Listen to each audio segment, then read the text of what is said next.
Hi,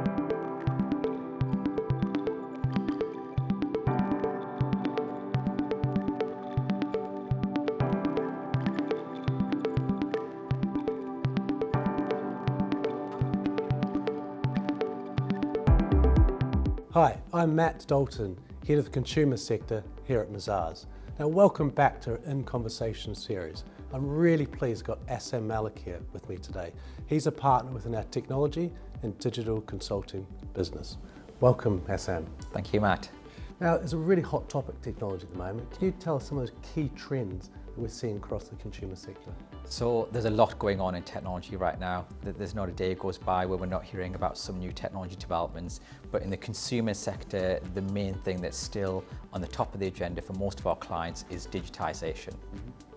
It's interesting you say that because every client I talk to tells me they've got a digital program. Yeah. What does that mean? What are they really doing? Yeah, so I mean, I'm not surprised to hear that. Everyone's jumped on the bandwagon and said that they must do something around digital. Now, digital means different things to different people, but in essence, what we're talking about is really a program to transform an organization or its services using technology, right?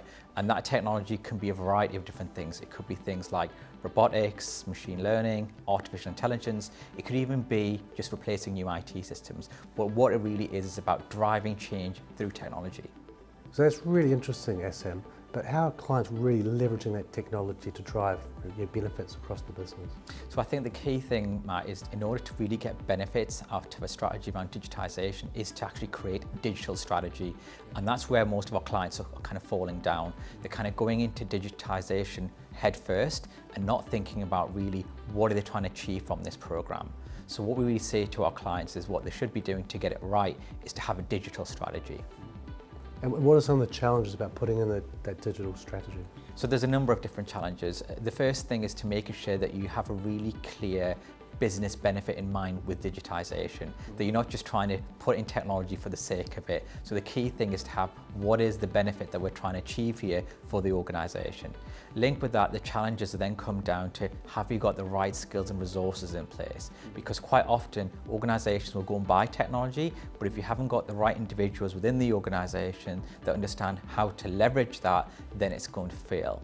And the other biggest challenge that we have is which technology. There is so much technology out there, and obviously there's not a day goes by where we don't hear something around ChatGPT, for instance. Now, these technologies have always been around. It's now thinking about how do we transform these technologies into things that add value to an organization. Yeah, that's really interesting. So on the C-suite barometer survey we've just released, I think automation was one of the top trends that CTOs were thinking about. What were some of the other smaller areas that you think is probably helpful for people to hear about? Yeah, so obviously digitization's there, but the other two things that I think are very, very important for organizations to keep in mind are things like data privacy and cybersecurity as well. Cybersecurity, as you are digitizing more of your organization, you're creating more risk to your organization because you're becoming more dependent on technology. So you need to make sure that when you are digitizing, you understand what the cybersecurity implications are and that you're putting in the right safeguards to make sure that you understand that risk and are protecting the organization. The second thing is around data privacy. So as we are going down more digitization, we're leveraging much more data, A, of our clients and customers, and B, of our employees as well. Now, there's lots of rules and regulations out there around how you can use that data, but a lot of organizations fall foul of that because they don't really think about what they're doing with that data and managing it correctly. So again, it's a key tip is that they must think about the data privacy implications. Otherwise, they could get fined, but more importantly, there's huge reputational damage if you're an organization that's not leveraging or putting in place the correct data privacy controls. And do you think consumer companies as a whole are ahead of other sectors in this space? I wouldn't say that they're ahead. I think they're certainly very client and customer aware because obviously a lot of consumer clients are harvesting huge amounts of data on what their clients and customers are buying, what their buying and shopping habits are. I would say at the forefront of it all is often financial services, then the consumer sector catches up a little bit. But I think they're making really good ground because I think there's been some really high profile cases of organizations that have really made huge transformations through digital technology. And secondly, some high profile cases of organizations that have fallen foul of some of the regulations as well. Good point. If you're a board member, what were some of the things you'd be really concerned about now with all this, all that's going on in the technology space?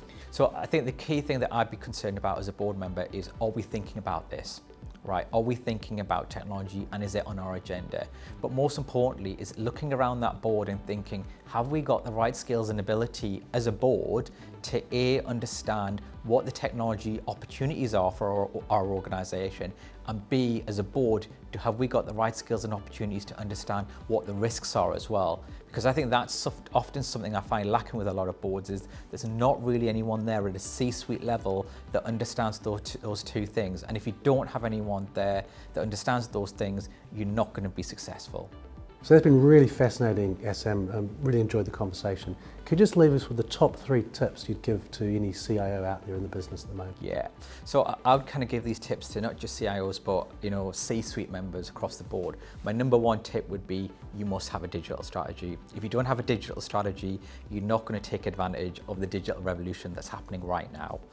The second tip I would say is leverage new and emerging technology. Technology is changing at such a pace, and new technologies such as ChatGPT is really transforming what organisations can do and the services that you offer, so you must take advantage of that. And the third one is make sure you manage your risks. For instance, around cybersecurity and data privacy, don't forget the risks that go with this opportunity, because if you don't do those things in tandem, you're not going to succeed.